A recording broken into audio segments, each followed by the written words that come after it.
Good morning, everyone. Rosalinda Rivas. I am the CPA, California Placement Association President.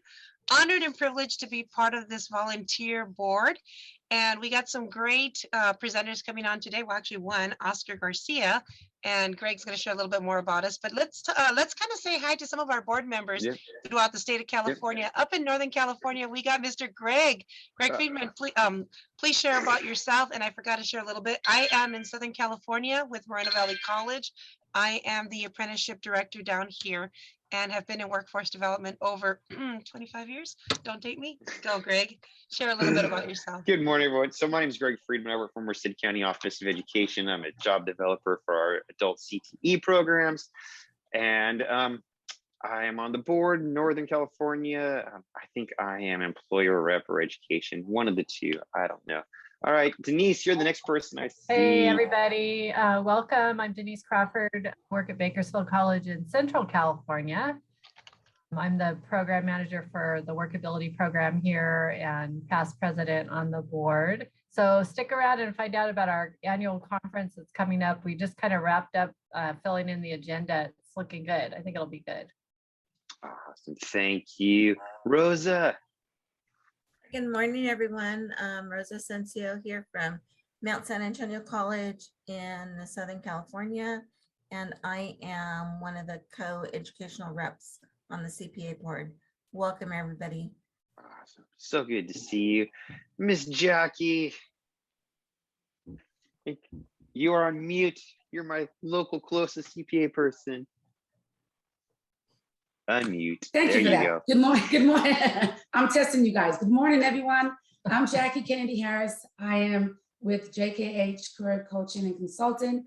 I am the corporate business rep for the California Placement Association Central. And I'm glad to see you guys online with us. Awesome. And Jackie, thank you for promoting this earlier this week. Shelly, tell us who you are and where you are.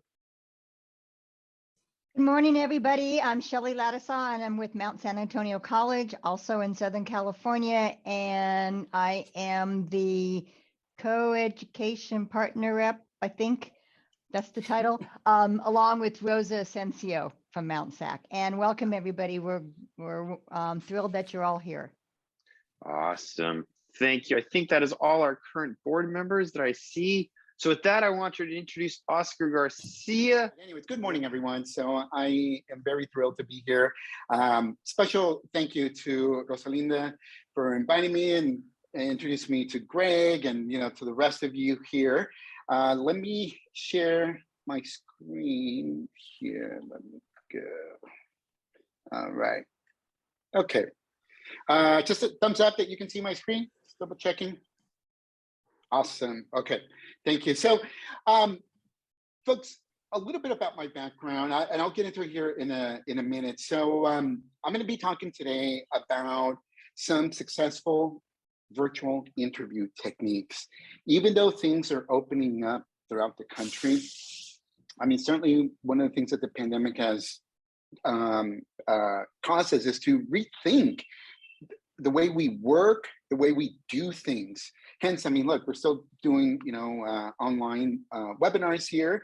In some cases, I have been doing some hybrid trainings. I did 3 of them last month, hybrid, where like literally my neck was like going back and forth, looking at the camera zoom and then looking at the live audience in front of me. The setup was a little kind of interesting for that. But companies are continuing and will continue, I believe, to interview candidates virtually as companies, some companies allow people, right, to continue to work from wherever it is that they are. So I'll get into some of these techniques. Okay, let me share with you a little bit about myself here. So first of all, my company, Aspira Consulting, we have been around now for almost 7 years. And what we do is we focus on providing culturally relevant career and leadership training. We provide that for both employee resource groups at the corporate level, business, professional association, and then also at universities, colleges and universities. For colleges and universities, we tend to focus on training for first generation students, minority students, okay? But more specifically, as far as my career journey, I have transitioned careers 11 times. This year, actually, in May of this year, it will be 30 years that I graduated from UC Berkeley. I'm not afraid to tell you how old I am. In fact, at the end of this month, I'll be 53 years old. So feel free to send me birthday gifts. You know, I can give you my address, email address.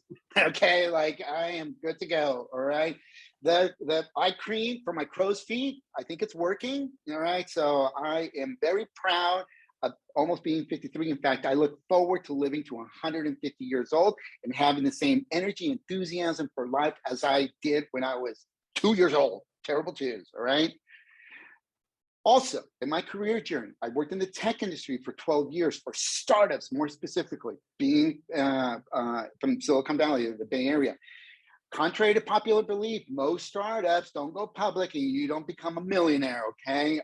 In my case, the startups either ran out of money, or if they were acquired and they kept anyone on the team, usually it was the engineer or software developers.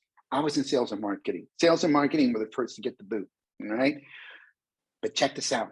This was before Monster.com. Some of you might remember Monster.com, okay? This is before even email. I remember opening up my first email account, which was Yahoo back in the mid to late 90s. The most I was ever out of a job was 6 weeks, because early on, I learned how to network. Okay? Also, I've been in situations where I've been hired with zero experience. Sometimes we tell people, job candidates, you know, make sure that you at least meet 70% of the job description, okay? Otherwise, don't waste your time. Folks, when I transitioned from tech, I went to go work for the local Chamber of Commerce as the Chamber CEO. My competition had 25 years of Chamber experience. She was the interim Chamber CEO, and the board loved her.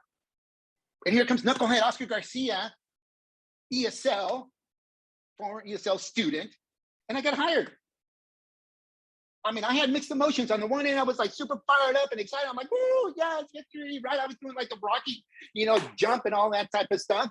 And then on the other hand, I was like, oh, crap. Now I got to perform. I got to figure out how to do this job, okay? Next, I've also had positions created for me. When I left the chamber, I had been doing some informational interviews. LinkedIn was one of the companies that I've been talking to, and they reached out to me and said, hey, Oscar, we created this position for you doing community relations work. Are you interested? It was a 1-year contract consulting gig. I'm like, sure, part-time. LinkedIn is a great company. I tell you all this, folks, not to brag, but I tell you because the things that I'm going to teach you so you can teach others comes from practical experience. One of the things, I'm not a career coach. I'm not a mentor. I made up this word. I am a trainer. I practice what I train other people to do. If Michael Jordan, to use the Lakers here, not Michael, but LeBron James, if he could coach and play the game, he would be a trainer. I practice what I train other people to do, folks. All right, let's get into some key fundamentals here before we get into some interview. This is some things that I encourage you to help your students, your job seekers do. First off, folks, help them come up with their career story. Folks, if you want to cook dinner tonight and you walk into your house and the cupboards are empty and the fridge is empty, you don't have very many options. You might be able to boil water. But if you go grocery shopping and fill up your cupboards in the fridge, now you have options, okay? Most people though, career story, when you ask them like, hey, tell me about yourself, they're boring. It is more exciting to watch grass grow than to listen to their career story, because they don't know how to, not only do they not know how to tell their career story, but the way they do it is super boring.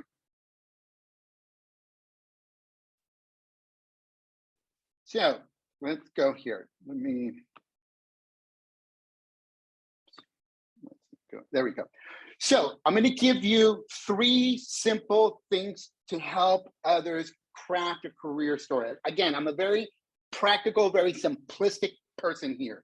So 3 things. Number 1, a career story should have your why. Now, there are two types of why. There's the personal why, and there's the why, what's in it for the company, the industry, right, that you're interviewing, or for others. Let me tell you really quickly the difference between the two. On a personal level, the reason why I'm doing this webinar, I'm not getting paid, and my natural personality is an introvert, okay? I know many of you don't believe it. Okay? You're like, how can this dude be an introvert? He's like speaking more with his hands, all right? But those of you that are introverts, you know where I'm coming from. I just finished doing a webinar with 300 registrations there, and I'm like, I don't know, like after I'm done with this, like don't text me, call me, like give me like half a day to like regroup and re-energize, all right? But the reason why I do what I do here for you for free is because on a personal level, I love helping other people dream bigger, I love inspiring them, and I love serving, helping them.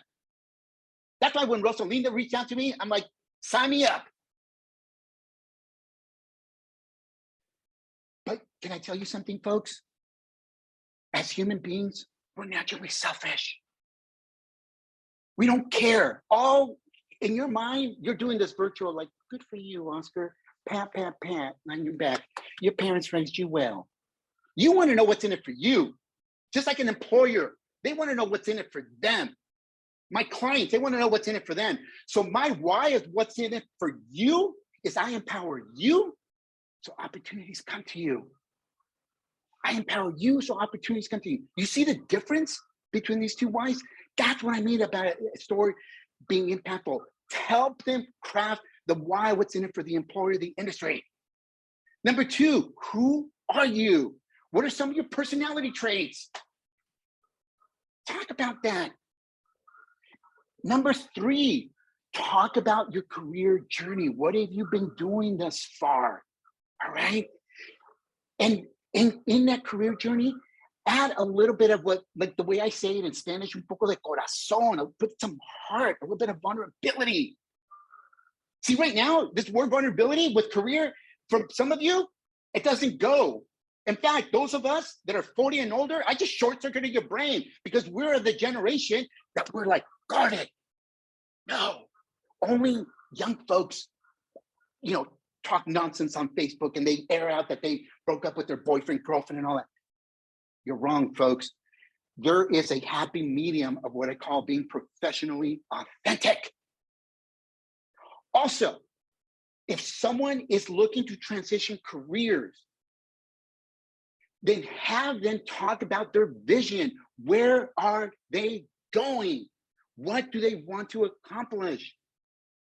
One of the things that I learned from working in startups and startups coming up with what, especially in the software industry, what the industry calls vaporware, meaning software that doesn't exist yet, is selling the vision. Sell the vision, folks. Help them. These three things will help craft an impactful story. Next, this is just a very small example of words to avoid. Have them Google top 10, top 20 words to avoid on a resume or interview. But I just picked some. Like, stop saying you're results driven, experience, self-motivated, detail-oriented team player. That's like overused. That's like a number one hit that right now you're just like can't get enough. I'm gonna tell you something, after a while, you're gonna get bored, sick and tired of that song. You're gonna move on to something else. Same thing here, avoid these filler words, okay? I wanna share with you an example of an impactful story from Angelica, which she actually took and shared it on her LinkedIn profile. I am a master's student at San Jose State University who aspires to one day become a professor of ethnic studies. My goal as a future educator is to help create an engaging, creative, and strong educational foundation for future generations. My passion for education has been an ongoing cause that has led me to volunteer for organizations such as Mesa de la Comunidad and Aspira. By pursuing my passion for academia, I hope to expand my horizons and gain more insight to a world of limitless possibilities. But she obviously has zero experience being a college professor. She wants to be, but you notice how she does a beautiful job in a very concise, articulate manner to sell her vision. If she was to reach out to me on LinkedIn and want to connect with me and say, Oscar, can you introduce me to the superintendent, the dean, or chancellor, whatever, whomever. And I read this bio, this about section. One, I'd be like, damn, she's got her you know what together. Number two, I would be like, I'm happy to make that introduction because it's not going to be fingers, arms, legs crossed, eyes crossed, hoping like she doesn't blow it. And number three, folks, you know what? I'll be glad I'm not competing with her because she would kick my butt. Next, fundamental. The second thing, folks, help people put their dream team together. What do I mean by dream team? There are 5 main people in this job search process. Obviously, the hiring manager. Okay, when you identify them, look for, I don't have time. This is not the, the time where I get into all the nitty-gritty details of how to do it, but look at building that rapport with that hiring manager and connecting with them on LinkedIn. One of the first things that I did when Rosalinda connected me with Brady Chung is I said in my email reply back, I will connect with you on LinkedIn. Bam, there it is. You know what, as an introvert, I was actually happy that I was indoors. I mean, I felt sorry for you extroverts, but I was like over there happy connecting with a bunch of people, okay, on LinkedIn. Next, recruiter. Look, they can be your friend or your foe. Yes, I see posts and I hear stories and it's happened to me, recruiters ghost you and all that. Folks, can we have some grace? They're dealing with a gazillion people, okay? Some people you'll connect with, some won't. Some of you here on this webinar, I will never hear or see your name again. Fine, 10 years from now, you lose your job, reach out to me because I will help you. Number 3, put together that champion. And you know what, folks? That champion, let people know. It could be that executive assistant. It could be the receptionist. Stop minimizing someone or putting someone on a pedestal or lowering them on that pedestal based on their title. When I ran the Chamber of Commerce, my assistant there, she was the neck that turned the head. I would be interviewing, she would come in and she right off the bat, she's like, oh, Oscar, you know what? Gosh, this person that you're gonna interview, oh my gosh, they were kind of like rude, And immediately it just influenced my perception of this person, right? Next, that close friend. And listen, let me give you the OG version of what I mean by a close friend. I'm talking about a friend that is willing to be honest with you if you are messing up. I would rather have my friend break my leg if I'm walking down this path and I'm gonna fall off the cliff and die. I'd rather have a broken leg than be in a casket. I'm not 150 years old yet, okay? I don't want a friend that says like, Oscar, if you like it, I like it too. No, beat it, friend, okay? You need to help me like I'm gonna help you and be honest with you. And then lastly, folks, that influencer. Again, that person that influences the hiring decision might not be the one that actually makes the actual decision in the hiring process, but influences. The bottom line though, folks, is encourage people, what I call the ABCs, always be connecting, always be connecting. All right, let's get into some pre-interview stuff here now, okay? So, as far as some video interview tips, practice, practice, practice. I literally could just stop right here and practice. 2 years ago, when we went into the pandemic and I was no longer traveling across the US and Latin America doing in-person trainings, we went to Zoom, I was like, now what? I remember my very first webinar, March 17th. It was on a Thursday, okay?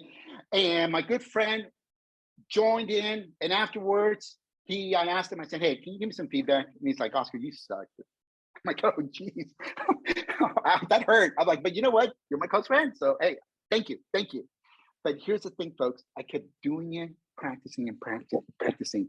That's why today, I don't give a rip if you have a camera on or turned off, because I'm going to deliver this training with the same energy, enthusiasm. I can literally talk to the wall and give the exact same talk to the wall, because I've done it so many times. But this is the part where many people, job seekers, do not do. They do not practice. Next, test your equipment. test your equipment. Obviously, logistics matter, how you're going to be set up and so forth. The lighting is very critical. I have a small ring light that's clipped onto my laptop. All right. Sometimes the way your room might be set up, you can have some nice natural lighting that comes in. Definitely do that. Don't do where I've seen some people where the lighting is from behind them, and then they're looking at the camera, and so you look like just dark, you just look like a silhouette. All right. Again, your background matters. Now, folks, here's the thing.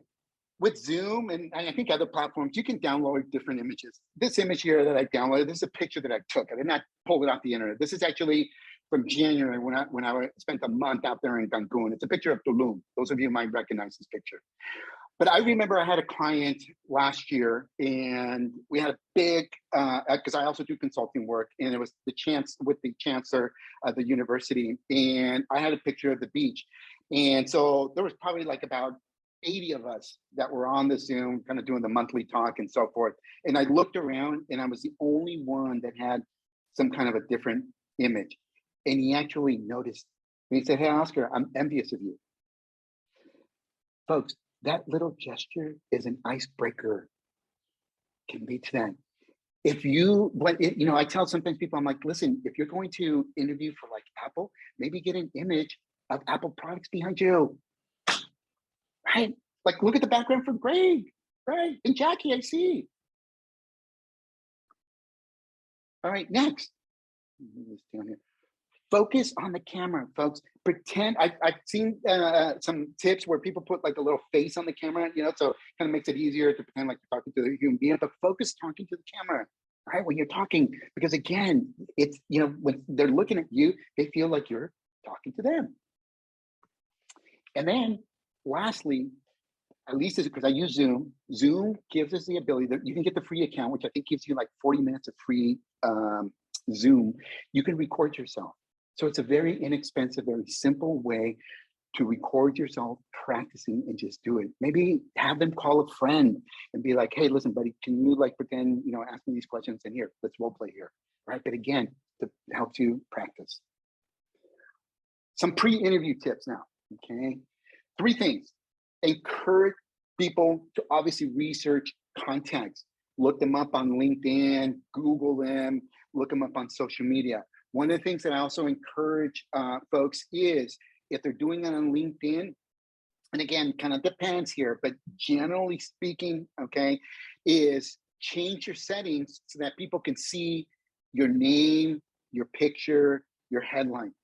Because otherwise, they're just going to see industry, consultant, management consulting industry, or anonymous. That doesn't help with the networking. I don't mind that people see that I looked at their profile. Again, that leads to sometimes them connecting or just a conversation starter. And it shows them. Also, the other thing is, when I was hiring people, if someone did, I want someone that does their homework on me and who's going to be on the interview panel. That's just something positive. It's not a negative. Next, research not just the position in the company, but also the industry. Like, for example, how did the pandemic impact this position? How did it impact the company in the industry? Because you then become, to some extent, an authoritative leader, or have just a strong knowledge of where things are going, how the company's positioned, et cetera, and so forth. And then number 3, and I'm going to show you an example right now, prepare what I call a wow collateral, something that just pops and you create a memorable situation. So let me share it, but let me just make sure I have the sound turned on here. There we go. Okay. So here we go. Let me show you an example here.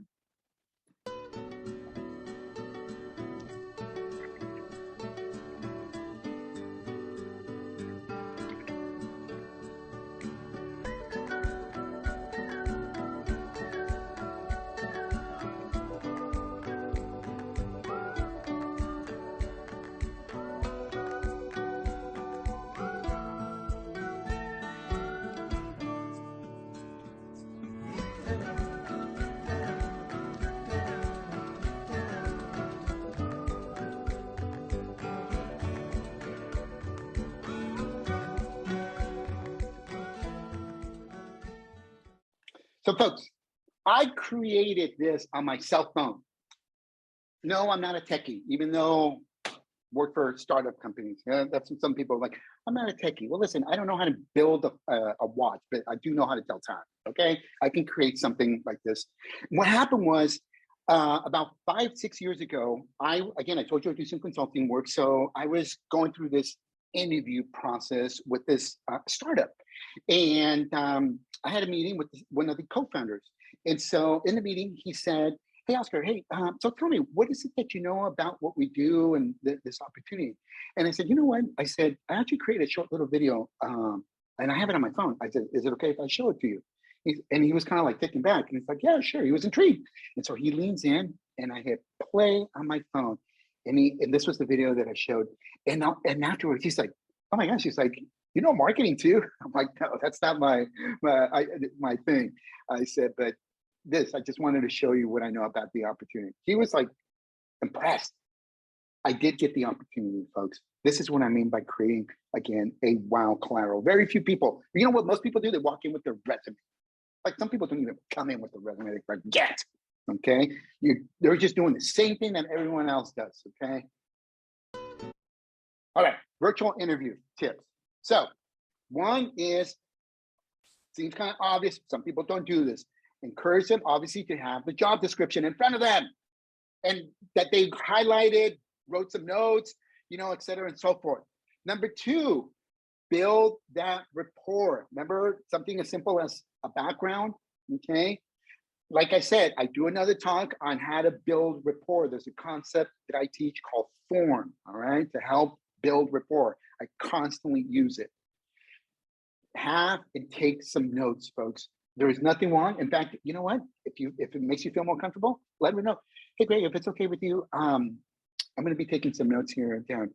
Most often, they're probably going to say, yeah, of course. Dress, smile, and stand. Folks, dress for the part. At least, listen, okay? If you're, you know, not since we're virtual, I've seen some of these pictures too, where people just, you know, put on a suit or a blouse or whatever, right? And then, you know, on the bottom down, they're wearing, you know, whatever, PJs or whatever. Whatever it is, the person makes them feel good. I'm going to tell you something. I mean, I've got my company t-shirt on and I have shorts on right now, okay? Because I'm in Puerto Vallarta and it's a beautiful day over here, warm, all right? So, but all you can see is from here on up, all right? Smile. I am smiling. You know, like my good friend, Dave, a long time ago. He's like, Oscar, are you happy? Are you excited? I'm like, yeah, Dave. He kept asking me that over and over and over and over again. And one day I'm like, Dave, why do you keep asking me if I'm happy and so forth? He's like, because you don't smile. He's like, go look in the mirror. I go over there and look in the mirror. And I'm like, oh, geez, he was right. See, inside I was happy, but I wasn't notifying my face. Some candidates need to notify their face and smile because it comes across friendly. And then number three, I like to stand instead of sitting down. If you haven't figured out, I'm standing. Because why? Because for me, this like it just opens up my rib cage, breathing, more energy, and you know, instead of sitting down. Almost all of my virtual talks, 375 plus that I've done, have been standing up. Ask and answer questions. As an introvert, what I like to do, again, just start small, right? I'm not the type that just jumps in and be like, hey, here, I got these questions. No, I start small, maybe even asking some questions that are obvious, that I know the answers, but it gets me kind of warmed up and gets the conversation going. Next, tell people to ask for specific next steps. This is an area where very critical, oftentimes job seekers blow it. Oh, Oscar, you know what? So we have some more candidates, you know, that we're interviewing and we'll get back to you next week. Okay, sounds great, Greg. No, hey, Greg, awesome. I'm not surprised. It's you know, it's a great opportunity. I'm not surprised that it's attracting, that you've attracted very many candidates. So you mentioned next week. Is there a specific day that would be good for me to follow up? Oh, you know, sometime maybe Tuesday or Wednesday. How about this, Greg? Is it okay with you if by Wednesday I don't hear from you, I reach back out to you? You see how I'm like taking Greg now to like more specific? Because I want him to say, yes, if you don't hear from me from Wednesday, reach out. Why?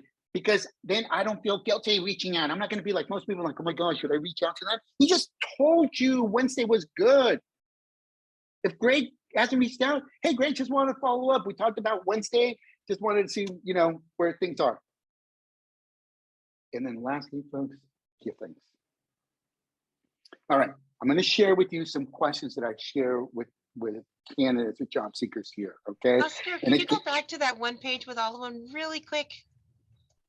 This one? Yeah, okay, just wanted to capture that. Okay. Thank you. Right. You're welcome. Okay, let me some questions, and of course, there's a gazillion questions. One of the things that's nice too about LinkedIn, okay, is that under the Jobs tab, there's a feature that you can role play questions, meaning they have some recordings. You can type in some questions and it has some video recording. So it's a really cool feature. So this is not an exhaustive list. There's so many questions, right? But I just want to highlight some that I see over and over. Number one, questions that employers can ask a candidate: why are you looking? I mean, this is an obvious one, right? Why are you looking? Number two, tell me about the position. What do you know about it? Number three, the question, tell me about yourself. Number four, why are you interested in this position? Why are you interested in this position? Now, there's also, I want to give you 3 questions that you can ask employers too as well. One is, why is the position open? I always like to ask this, right? Is the company growing? Is this a new department, a new position that's been created, or maybe there was someone before and things just didn't work out with that person. And so, hey, why is the position? Because again, it tells me the prospects of this company. I'm interviewing the company too, just as much as they're interviewing me, okay? Listen, I do not need 10 job offers. I just need one that matches my values, my career objectives. Number two, or the next question is, what is the biggest challenge someone will face in this job in the next 6 months? This is very insightful because as a candidate, I can then position, based on what they tell me, I can then position myself for a position of strength on how I'm going to address some of these issues, et cetera, and help them and so forth. And then lastly is, this is the question, I love this question, I save it for the very end. So Rosalina, because you're right there, Oscar, any final questions that you may have? Thank you, Rosalina. One last question. Do you have any concerns about me for this position? And then I just shut up and listen to Rosalina's answer. Because if she says, no, I don't, or not, or maybe she might, be thinking throughout the interview, gosh, Oscar, like you didn't have any chamber CEO experience. Like, she's not going to say it like this, but she might be like, what the heck are you applying for this position? She'll tell me. And this gives me right then and there the opportunity to address some of those concerns and address it again from a position of strength. So again, these are some key questions that I think are important. All right, the last thing, and then I'll open up to some questions here, is the follow-up. I tell people this is very important too as well. So after the call, the interview is, again, like I mentioned, make sure that you're asking about what those next steps are. Send that follow-up thank you email, highlight, summarize the points in your qualifications and your interest in the opportunity. Be concise, there is an art to this. Also, ask them if you can connect on LinkedIn. If you haven't done so, send them that invitation to connect. If a candidate has a personal website that is essentially a portfolio of their work, of their experience, direct them to their personal website. Next, follow up on progress, stay top of mind. One of the reasons why I love connecting with people on LinkedIn is because once we connect, even if we're not, because you can follow people, but if you connect, it makes it a little simpler and easier, is that you can then comment on their posts. You can share information relevant to them. And again, it's a great way to just continue to stay top of mind. And then lastly, one of the things too that I encourage people is get an email address that is just for your job search, your career search, okay? OscarPapichulo@gmail.com doesn't cut it, all right? Doesn't. Get one that is kind of professional. And create an email signature on that email, just like we all have for our business, for our work. something as simple as this, folks. Honestly, like probably like 99.9 of these tips that I shared with you, they're not new. You probably already do them, but it's just these small little things, these little tweaks that you have a candidate do that makes a difference. And that email signature makes a huge difference because now you come across professional. You can add your LinkedIn URL, a link to your personal website, showcase your portfolio, whatever else that you need to include, bam, put it in there. All right, I'm gonna open up to some questions here. Before I do, so like I mentioned earlier, I do provide culturally relevant programs. And my programs focus on three things. One, helping folks embrace their journey, value our identity, and the power of vulnerability, okay? If you want to connect with me on LinkedIn, you're welcome to do so. Follow us on Instagram. I do also have a podcast called Career Talk with OG, all right? Guarantee you, all right, you're not going to be bored with any of the content that I put out there. It's very valuable, and you know, you're probably going to give up coffee and you're just going to listen to my podcast, all right? So I'm going to turn it over to either Greg or Rosalinda to take it over for any questions. Oh my goodness, Oscar. I wish everyone had your energy. I thought I was high energy. Amazing. Love your presentation. Yes.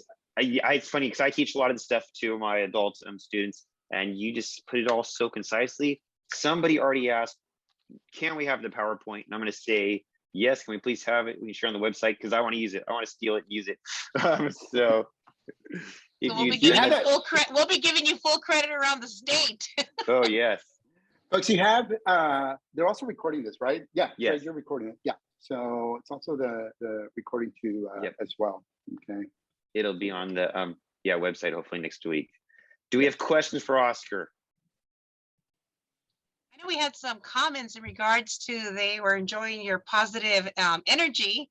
And then I think Diana was saying that, yes, 100% sending thank you cards right after the interview.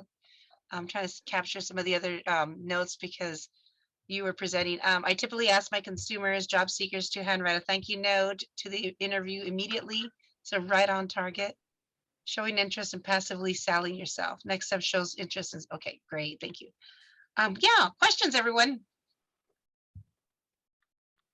Yeah, I have a question. Oscar, good job. I really like that. I feel like sometimes some of the students I work with, when it comes to follow-up, that's when it can, I mean, if they didn't get the job, that's where it can go really bad because, you know, I explain follow-up, I go through the process, I tell them what they should do, and some of them just become stalkers, you know, because they're not getting the information, they're not getting the answer that they want, and so so they tend to bother the employer too much to the point where I think if they did have a chance to get the job, they didn't. So so I guess I'm wondering how much is too much given the fact that they try, they're following up like they've been told, but they're not hearing anything back from the employer.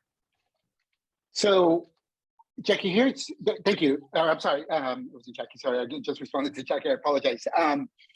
Here's the thing is that typically what's happened is they didn't set up the follow-up correctly. And so you're standing on just quicksand. And so now you're trying to figure out how to follow up and not be a pest. So one is that if make sure to remind people and teach them how to set up the follow-up correctly, like I mentioned, asking for those specific next steps, and you get those specifics in terms of when to follow up. Now, let's say that they've done that. So then the question is, how often do they follow up?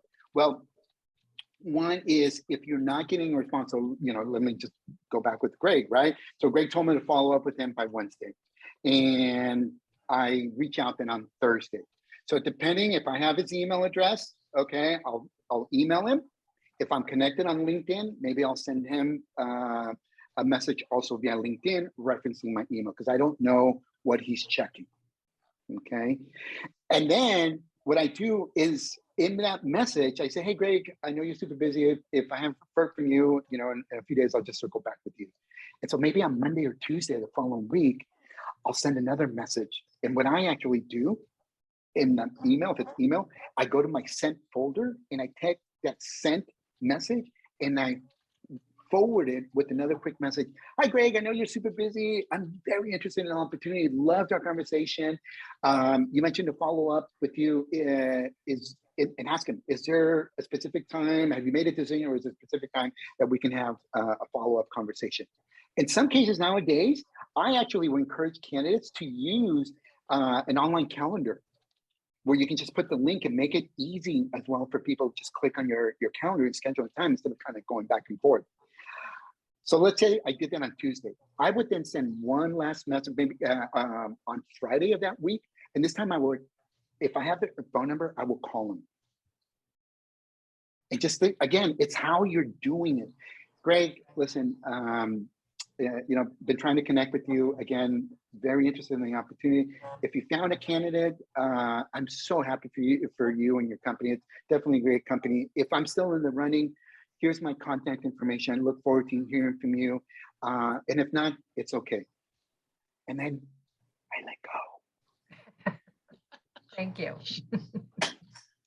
Question, tips and suggestions. What if the interviewer is on and is having, oh my goodness, Wi-Fi issues? So what is the backup plan to recommend for them? Yeah, phone. Call them. Make sure that, you know, that the candidate also has a backup plan, right? Like a phone number. And it would be okay. In fact, that's a great point. Is that I would ask, you know, the interviewer, say, you know, Greg, you know, just in the event that, you know, something goes on with Wi-Fi, I'm in San Francisco, we have earthquakes over here. Is there a phone number that I can call you in the event that, you know, my Wi-Fi goes out? Great, that's a great tip in regards to getting a phone number. I know another one would probably be reminding our job seekers that a lot of their phones, they have access to the, what is it, the hotspot? So they can turn their phone into a hotspot and then link into their phone, or just end up using, like you said, use their phone on Zoom, because maybe their phone has the Wi-Fi and they just do it that way, and then they apologize to the employer, and at least the employer knows that you made an effort. But I would say, let's tell our job seekers, doing a phone, or I should say a virtual interview on your cell phone is not the ideal way to do it. I think, like you mentioned earlier, Oscar, you brought up great points about lighting, do it on a computer. I love your suggestion about standing up where you have that energy, and so that's a great tip as well. So thank you for that. Thank you. Yes, definitely. Yeah, that's, you got to figure out what you're comfortable with, folks. I mean, again, I say standing up because for me, this is my style, but I'm not here to say one shoe fits all, okay? Una chancla doesn't fit all, okay? I'm gonna try this now. Let's see if I can stand up. Oh, my head's too big. Yeah. Nikki, I see Nikki, I see, thank you for your message here. The question is, any tips for the interview question? Name a time that you made, name a time that you made a mistake. Yeah, that's a good question. So, see, one of the things that I do is, if you're asked that question, name a time that you made a mistake. But obviously, think of a situation where you did make a mistake, it didn't go as planned. But the key thing here, though, folks, is it's not that you made a mistake, because we all make mistakes. It's how did you overcome that mistake? What is the lessons that you learned, and what corrective measures did you take? That's really the story that you need to tell. So follow that. This is a situation, you know, this is what happened. This is the lessons that I learned. These are the steps that I took to correct it, and these are the results. Bam, bam, bam. Next. That's right. Like that. Great. Mm-hmm. Hi, Oscar. Hi, Christina. Hi. Sorry. Thank you. Thank you for being here. Amazing presentation. I just want to say, even with us all who are professionals within this work, everything, so important, even me, myself, even to now practice, practice, practice. And that's what you reminded me of, we are not the best in every job.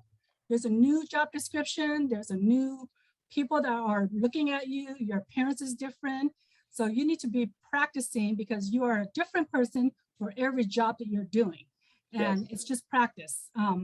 And that's important. And then the other part is, that part where you had that team of support, you have that, build those people around, not just for one job you're going for every other job, it's a different recruiter, a different HR, a different influencer, you need to know who they are and you need to be so connected with them because at the end of the day, if that person is not giving you a follow feedback, maybe the other person, your influencer or your recruiter, your hire manager, they have something too.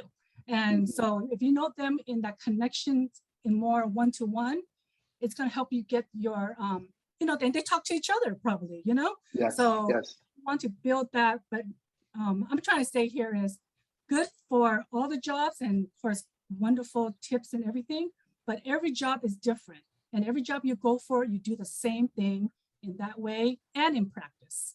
Yes. Very well said, Christina.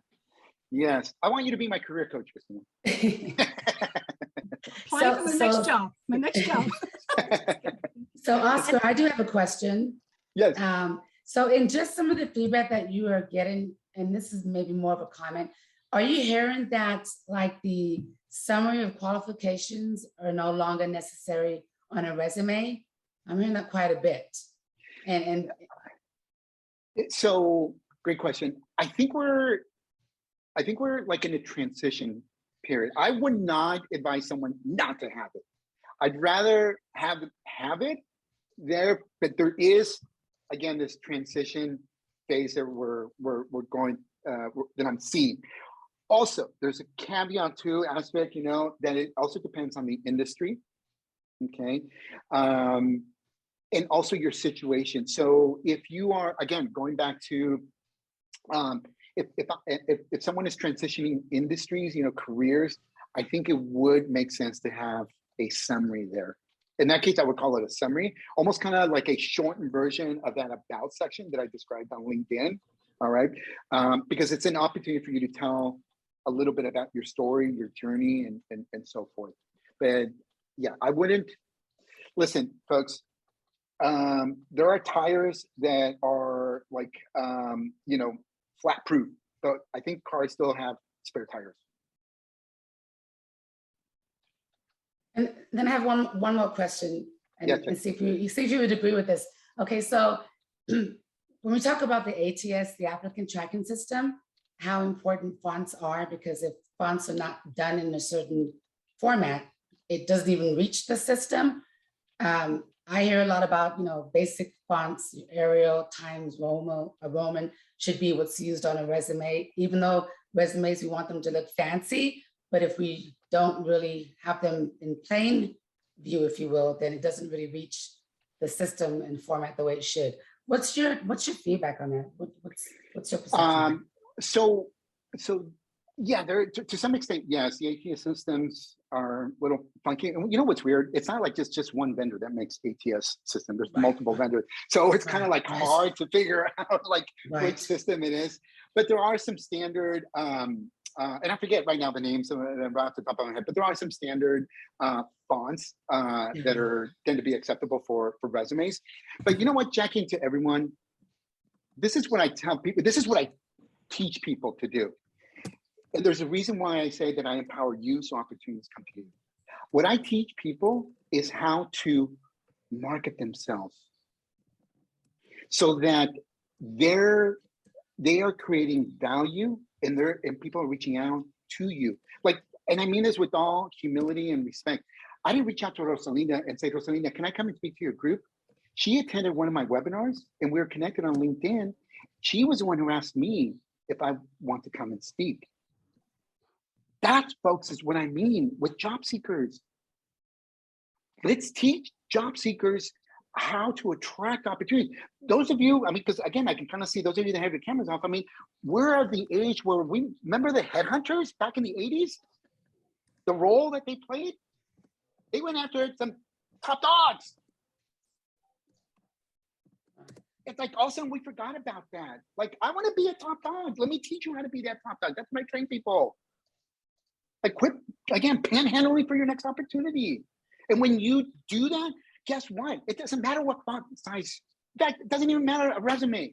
I told you I do consulting work. And I had an opportunity a year ago where I had a client reach out and say, hey, you know what? Just part of the process, can you submit a resume?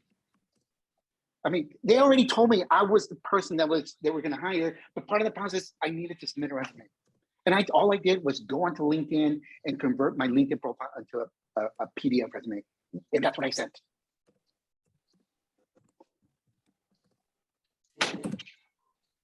Yeah, and it's good advice too, jumping off and saying, the power of LinkedIn, right? In regards to building that network, or even connecting when we have our job seekers or ourselves to connect with other people within that organization that we're interested in. And just kind of, what do you like about your job? Or, I see that you've been there for a long time. What is some of the greatest things that you like, and just as a pre-interview, it's a great way to connect because you can learn something about the company.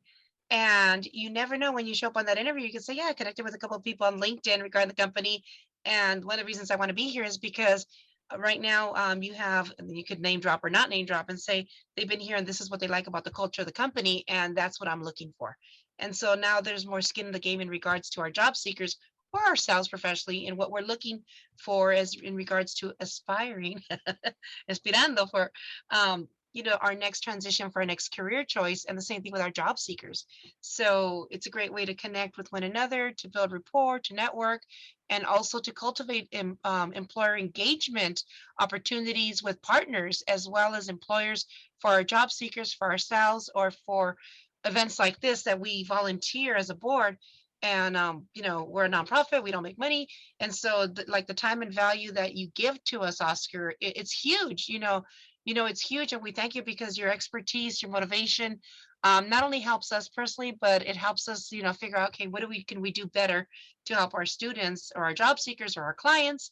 And it's a win-win for all of us. And when you talked about the support group, CPA is a support group, you're a support group, organizations, school districts can reach out to you, for more if they're interested, right? In your services. But at the same time, all of us at the California Placement Association on the board, we're so passionate about what we do and we volunteer. So if any of you reach out to us and you need help with some job techniques or anything like that, we're all happy to share. We're all happy to share. And many times, even among the board, we're asking for help. Okay, how do you do this? Or, hey, can you help me out with this? So there is a support network here. If you're first time here with us, it doesn't matter. You connect with us and you're already within La Familia, which means the family of Workforce Development Placement California Placement Association. So, it's just great. Greg, there's a couple of other board members that have popped on that weren't here on the initial intros. Do you want to introduce them really quick so Oscar could meet them as well and everybody here can meet them as well? We have Kimberly, right? Yeah, I see Kimberly. Ella and Christina, yeah. Kimberly, you got your mic off. You get to go first. Hi, I'm Kimberly Carlson. I work for LA County Office of Education as a specialist and working with short-term trainings. And I'm a rep on the board for the Southern region. Yeah, thank you. Thank you. So glad to see you. Miss Christina. Hi, everybody. Thank you for being here today. I am with the board for the last 6 years. I am going to be president-elect. That means I'll be the president for the California Placement Association next year. So I look forward for meeting all of you. My job is I work for Goodwill Southern California. I am right now the one-stop operator for San Bernardino. So that is my role for this area that I work with. But my employer is Goodwill Southern California, so I represent them. But always, like Rosalind said, we're family as we're connected here at California Placement Association, from the north to the central to the south. all the way where you are on vacation, anywhere you are, as long as you guys come on when we are doing our webinars, our virtual conferences, and we're looking forward to getting together again next year at a conference at the hotel. So look forward to, this is where we connect and meet, but let's build our support, let's build our system in supporting us in our careers and opportunities for ourselves and for our students, our customers, everybody together. And LinkedIn is great, but I think the group like this is like up there because you're going to feel that connection, and we're here for you. Okay. Thank you for having me. And speaking of connections, I just want to share how we all support each other. And so I want to say Carmen Gonzalez, she is with 211, and they have a grant working with the Justice Served population. And so I'm going to put her contact information. And Carmen, do you want to give a quick shout out in regards to a little bit of what you need help with in regards to helping fulfill your grant this week? Is she on here? Yes, I am. No, I just put you on blast. I know, I'm so sorry. I wasn't prepared to give a speech or anything like that. But our grant is coming to an end at the end of March, and we are seeking for participants that are currently justice involved in the area of San Bernardino County. And we would like to see if you guys have any participants or you guys know anybody that is in need of employment services under those categories that are willing to participate in our program. Yes, go ahead. Oh, no, I was gonna say, and I put your contact information in the chat box. Yes, thank you so much. Sorry, I can't put my camera on. No, you're good. It kind of got messed up for some reason. But I would appreciate the shout out and the support. Yeah, thank you, Carmen. Thank you. We really appreciate it. All right. It's almost 12 o'clock, or it is, and I want to be respectful of everyone's time. Go check out our website. It's in the chat, calplacement.org. You can check on webinar, click on the webinar. On the right-hand side, the three little dots, drop-down menu, webinar to register for the next one, April 13th. It probably will not be as good as Oscar because you were amazing today, sir, but it's going to be just as good. Like, you will be there. Oscar will be there. Oscar's presenting on the state conference, just so you know, on a different topic. Yep. Definitely So want to be click there for on that. under the three dots is annual conference. You can see our virtual conference, $50. I know Rosalinda posted everyone that's attending. You should definitely register. Tons of good info. You've seen the friendship love here. I know Rosalinda wants to take a photo. She's dying. It's her thing she does. So if you, how does she say? Turn your camera on, do your due, we'll get all good. Or if you want your name, you can leave your name there, and we respect that. But I'm gonna say, oh, look at Lynn. I love your hair, Lynn. Look at that. Woo woo. I want my hair to curl some more. Yeah, like everyone turn the that. cameras on. There we Look go. at hair, ladies. Love Yes, it. and men. Look at all these beautiful I'm gonna stop faces. recording here real fast. Oh no, I'll leave it on. Look at these smiles and backgrounds. Woo woo. And then you gotta do the Step it up to thumbs the up. front. Look Rosalinda at likes this. the thumbs Now up. we see people. Yay. Thank you for coming forth and undoing your cameras. We love you. We appreciate you. All right, let's give it up for LinkedIn. We're gonna take a LinkedIn. We're gonna ask everyone for 2 thumbs up. Hold on just one quick second. I'm gonna do something for branding purposes. All right, here we go. So everybody, let's go front and center. Shake your hair. Gentlemen, do your due. We're gonna do a thumbs up, and we're gonna do this on 3. Hold on, I'm gonna take my glasses off. See if I can do this without being blind. 1, 2, and 3. So let me see. Wonderful. Look, and we even got double thumbs up by a lot of you. Oh, thank you. We look forward. We're going to be posting this on YouTube. We have Greg to thank for that. A lot of our social media, Kimberly and everyone else on the team that participates. We thank you. Greg, close us out. Yep. Thank you so very much for attending. Keep an eye out on your email for the survey. We love your feedback on what you'd love for us to present on next, or if you'd like to volunteer to present, we will love to have you, and we'll reach out to you. Enjoy your lunch. We'll see you all shortly. Thank you, everyone. At the state conference as well. Thank you, Oscar. Thank you. You were amazing. Bye, Oscar. Thank you. Thanks. Bye-bye. And we'll Bye-bye. stay on. Hi, my name is Luis Sobrevilla, and I work with the Merced County Office of Education, and I'm a proud member of California Placement Association. Hi, my name is Greg Friedman. I work with Merced County Office of Education. I'm a proud member of the CPA Northern Region. Hi, my name's Denise Crawford, and I work at Bakersfield College, and I'm a proud member of the California Placement Association Central Region. Hi, I'm Rosalinda Rivas, and I'm a proud member of the California Placement Association.